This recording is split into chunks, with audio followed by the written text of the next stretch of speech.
stepping outside what many people might say is the traditional role of a cancer charity.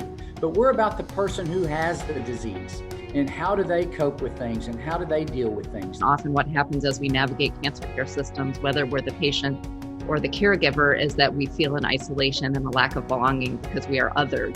Part of connection is sorting through who's the right people to talk with. Well, it's not just like match people up based on their cancer, but based on their needs. And if I'm talking to people who love cats, then I trust these people. If we create these groups within different survivors, that helps them kind of feel more normal. But on the other hand, does that at the same time risk kind of perpetuating that insularity, whereas we're trying to create a sense of normalcy from a broader perspective? You know, a lot of people have mental health dynamics that they're already living with, and they will live with for most of their life, if not all of it. And so how do we make sure we're accounting for that too? What we've come across is self-advocacy yields to better outcomes.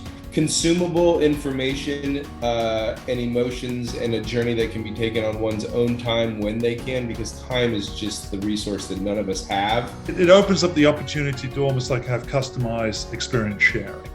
But for crying out loud, I would have loved to have somebody tell me that I needed to take time to grieve the loss of my body. The psychosocial support is there in the treatment center area so that everyone sees and knows that it's there. One of my issues with the name is that it implies this false assumption that our cognitive, psychological, emotional selves are somehow detached from our physical being. The same way that Livestrong at the Y would have resistance training for physical needs, if we have resilience training for emotional needs, I think that's really helpful.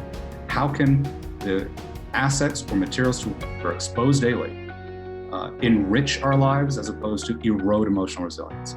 When we create something that's new, it's never been done, and by definition, nobody knows how to use it.